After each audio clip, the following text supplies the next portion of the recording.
بگو دور ماشین دور میزنیم بازی چرخ انجام میدیم. خب بگو خانم غلامی چیکار میکنه؟ دور ماشین یه چرخ میزنیم، بازی چرخ رو انجام میدیم، با دست چپ در رو باز میکنیم، با پای راست وارد میشیم، بعد صادرک رو انجام میدیم، بعد درتا رو انجام میدیم. الان درتا داری انجام میدیم؟ آره انجام بده بریم. نیم کلاچ میکنی؟ چرا نیم کلاچ میکنی؟ ماشین بر نگرده خب آینه نگاه میکنی؟ سر بالایی هم بگیر.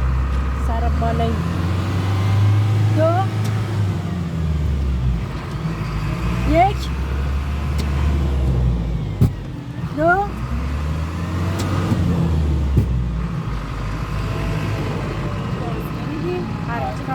آره تاج کافه گاز نمیدیم. اینو آرومش میکنیم. 3 2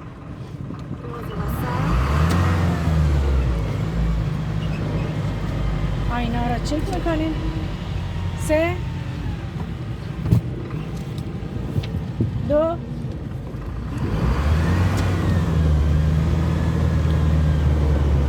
3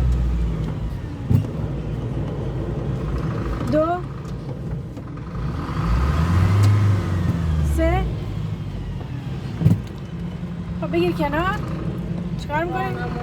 آینه راهنما معکوس دنده 2 خب کنار میگیریم با فاصله نیم متر. فاصله شم تو آینه بگیرش. فاصله آینه تورد انجام میدیم. بعد تورد انجام میدیم. خب راهنما خاموش دنده